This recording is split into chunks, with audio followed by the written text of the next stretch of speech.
नमस्कार दोस्तों, टेक्निकल अब है यूपी कोप में आपका स्वागत है।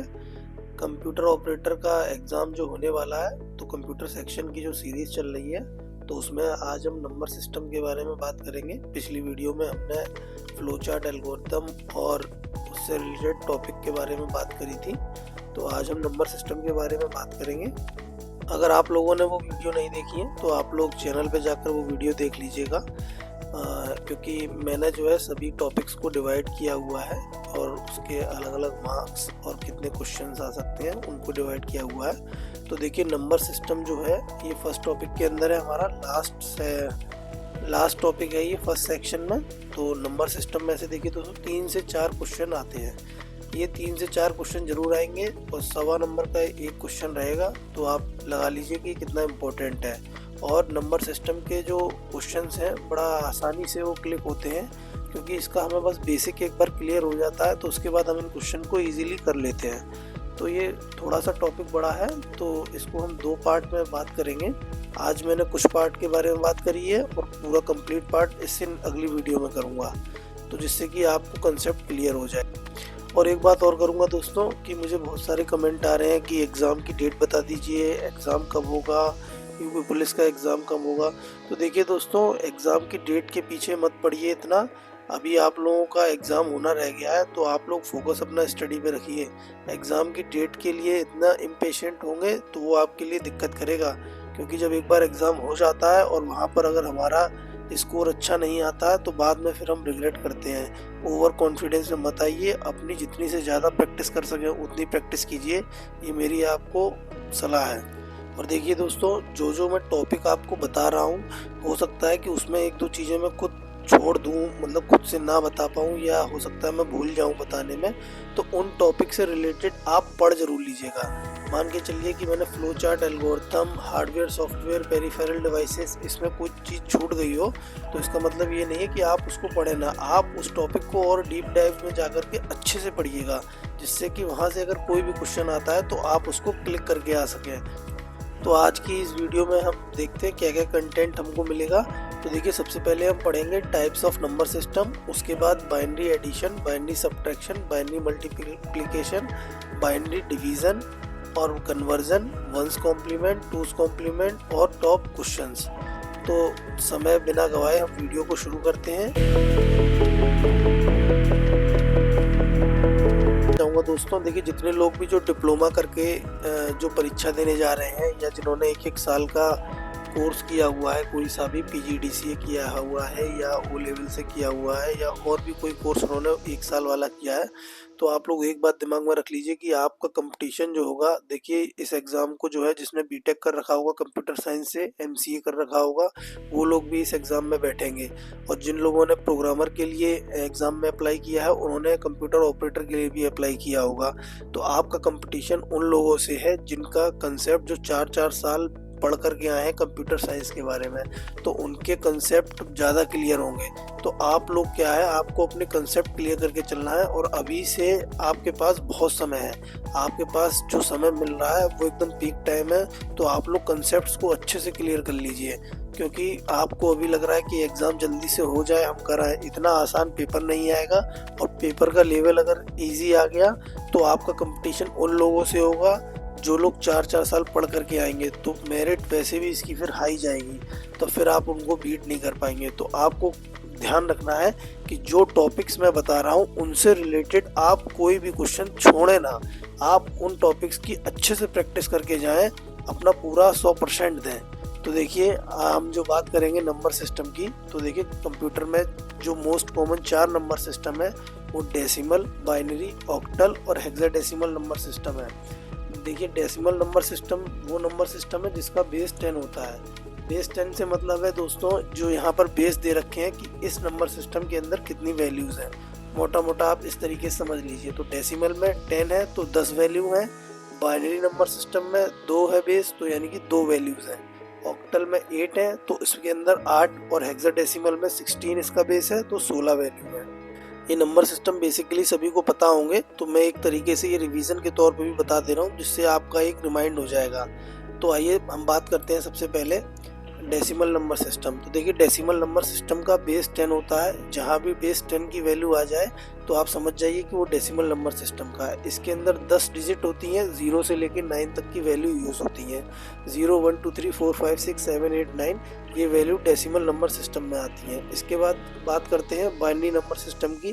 तो जैसा कि बाइनरी का बेस 2 है तो इसमें 2 डिजिट हैं, 0 और 1। हम सभी जानते हैं कि मशीन जो है बाइनरी वैल्यू को समझती है, 0 और 1 को। कंप्यूटर हमारा 0 एंड 1 को ही समझता है और इसी 0 1 के बेस पे पूरी लैंग्वेज, प्रोग्रामिंग सब कुछ इसी के बेस पर है। तो बाइनरी नंबर सिस्टम ही हमारा मेन नंबर सिस्टम है जिससे हम सारी कैलकुलेशन वगैरह परफॉर्म करेंगे। बाइनरी के बाद बात करते हैं ऑक्टल नंबर सिस्टम की। तो देखिए ऑक्टल जैसे नाम से ही पता चल रहा है, जिसका बेस 8, तो इसमें 8 वैल्यू यूज़ होती है 0 से लेके 7 तक। तो ये हमारा ऑक्टल नंबर सिस्टम हो गया।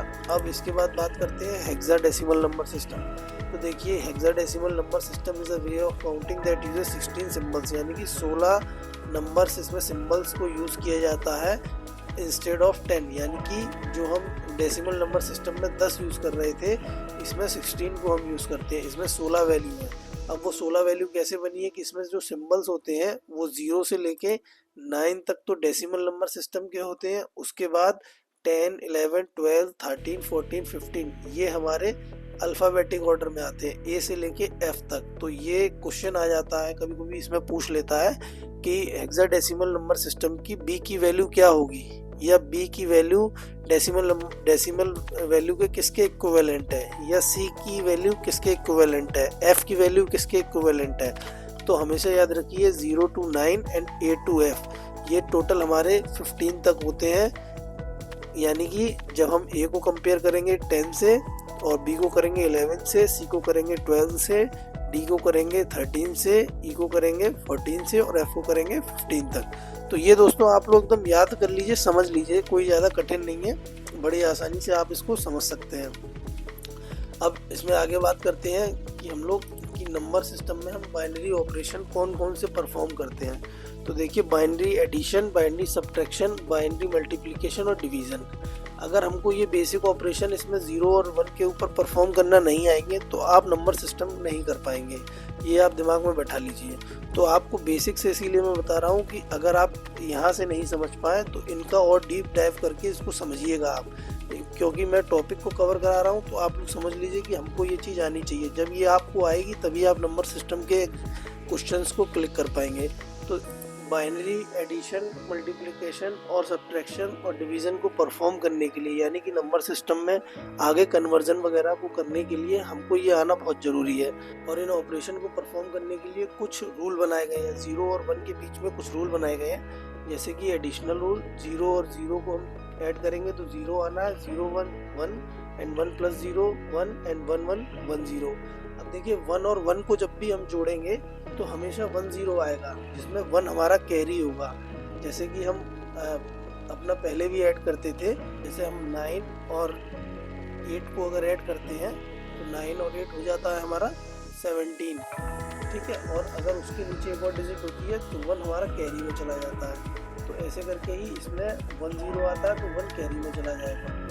अब सब्ट्रैक्शन में बात करते हैं। सब्ट्रैक्शन में जैसे कि हमको पता ही है 0 0 1 - 0 करेंगे 1 आएगा, 1 - 1 करेंगे 0।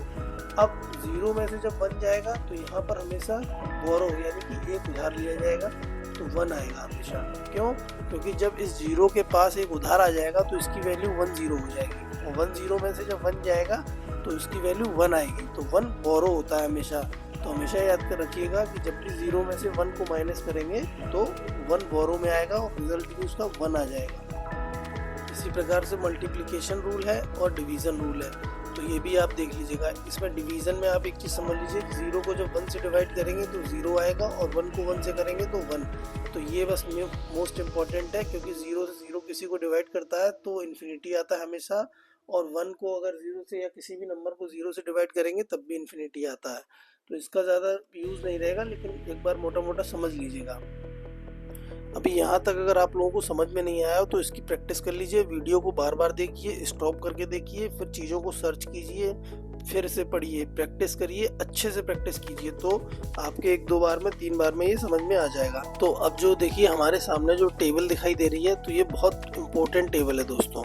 अब ये अगर आपको टेबल बनानी आ गई तो आप ये समझ लीजिए कि पूरा नंबर सिस्टम आपको समझ में आ गया। आप कोई सा भी कन्वर्जन कर सकते हैं बड़ी आसानी से और बहुत जल्दी। तो देखिए इस टेबल को समझते हैं। पहले एक तरफ लिखा हुआ है डेसिमल नंबर, बीच में लिखा है 3 बिट बाइनरी नंबर और लास्ट में लिखा हुआ है ऑक्टल नंबर। देखिए 3 बिट का मतलब हो गया कि 000, जहाँ पर 3 बिट 3 बार जो आ रहा है तो वो 0 हो गया। हम जब बाइनरी को पढ़ेंगे तो हम बिट बाइट इनके बारे में हम पढ़ेंगे।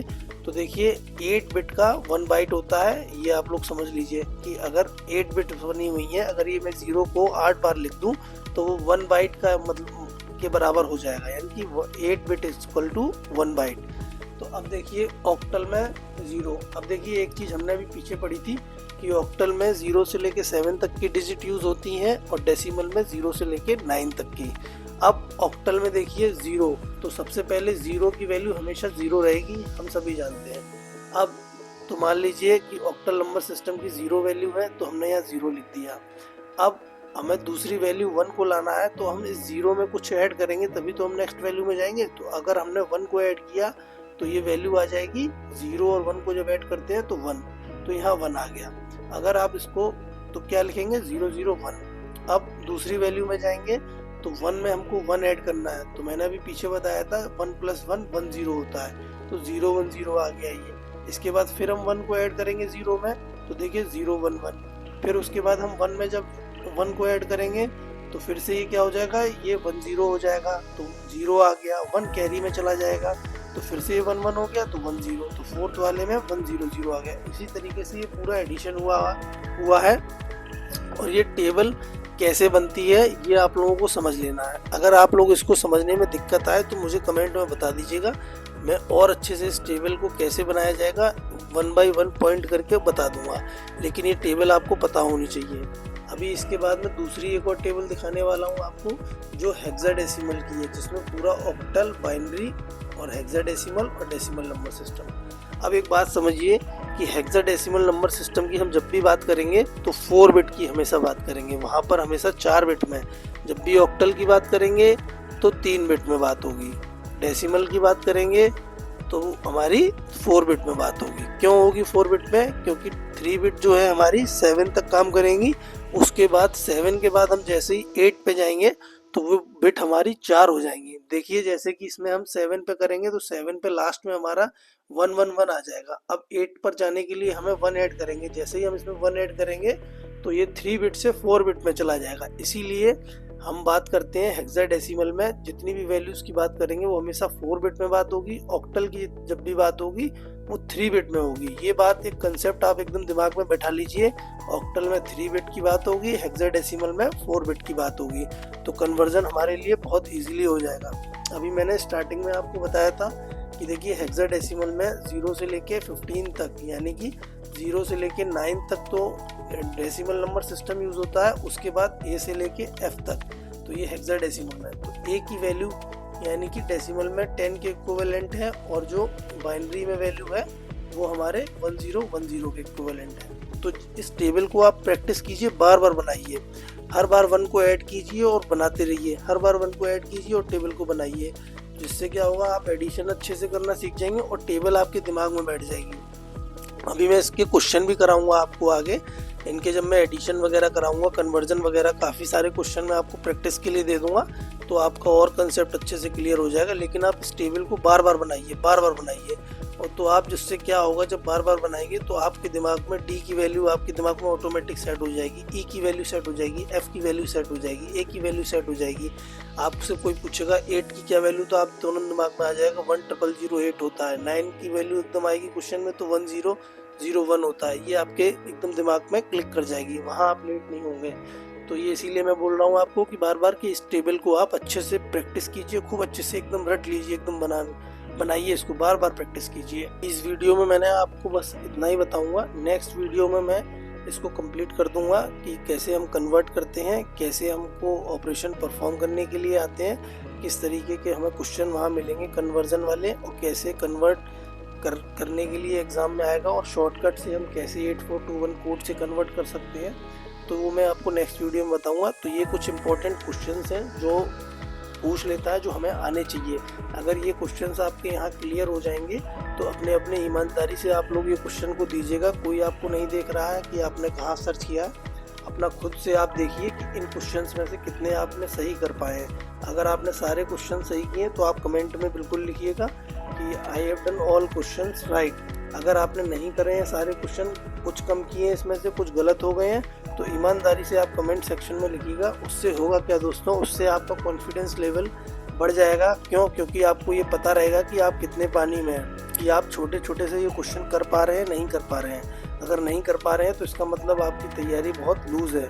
अगर आपने ये क्वेश्चन सारे कर लिए तो इसका मतलब आपने बेसिक को अच्छे से कवर कर लिया है, तो आपका इससे कॉन्फिडेंस लेवल बढ़ेगा। तो ईमानदारी से आप लोग ये क्वेश्चंस को कीजिएगा और कमेंट सेक्शन में बिल्कुल लिखिएगा कि मैंने इतने क्वेश्चंस इसमें सही किए हैं। और नेक्स्ट वीडियो में मैं आपको बताऊंगा कि नंबर सिस्टम को कंप्लीट ख़त्म करना है। तो आप लोगों के पास समय बहुत कम है, अपनी तैयारी में एकदम से जुट जाइए। एकदम जो भी समय मिल रहा है उसको एकदम यूटिलाइज़ कीजिए। इसीलिए मैं बोलता हूँ चैनल को सब्सक्राइब करके छोड़ दीजिए, जिससे कि कोई भी मैं वीडियो या कोई भी ऐसी नॉलेजेबल चीज़ को डालूंगा तो आपके पास एकदम से पॉपअप आ जाएगा, या जब भी आप जैसे यूट्यूब खोलेंगे तो आपको दिख जाएगा। 2 मिनट में वो वीडियो देख करके आपके एक दिमाग में हिट हो जाएगा कि हाँ ये चीज़ मुझे पढ़नी थी, ये मैंने पढ़ लिया, या ये चीज़ मेरे दिमाग में आ चुकी है। तो दोस्तों वीडियो पसंद आई हो तो लाइक कीजिएगा और अपने दोस्तों को भी शेयर कीजिए जो लोग इस एग्ज़ाम को देने वाले हैं। और आप बिल्कुल समझ लीजिए आपका पीक टाइम चल रहा है, और प्लान कर लीजिए कि आपको कितने घंटे कंप्यूटर सेक्शन को देने हैं, कितना आपको टाइम जीएस के लिए और कितना टाइम आपको रीजनिंग और मेंटल एप्टीट्यूड के लिए देना है। क्योंकि अगर बिना प्लान के आप चलेंगे दोस्तों तो निश्चित ही आप आगे इसमें पास नहीं हो पाएंगे। एक पूरा प्रॉपर प्लान होना चाहिए हमें अपनी सफलता को अचीव करने के लिए। बिना प्लानिंग के, बिना हमारे टारगेट के हम कहीं भी नहीं पहुंचते हैं। भाई अगर किसी ट्रेन का हमने टिकट नहीं कटाया है कि हमें जाना ही कहाँ है, हमें पता ही नहीं है कि हम कहाँ जाएंगे, तो हम कहीं भी नहीं पहुंच पाते हैं, हम बस स्टेशन पे ही खड़े रह जाते हैं। इसीलिए मैं बोल रहा हूँ कि आप लोग प्लान कीजिए, पूरा प्लानिंग पेपर पे लीजिए कि मुझे इस तरीके से पढ़ना है, इस तरीके से मेरा पूरा प्लानिंग चलेगा। तो अगली वीडियो में दोस्तों नंबर सिस्टम को हम ख़त्म कर देंगे, और पढ़ते रहिए। थैंक यू दोस्तों, जय हिंद, जय भारत।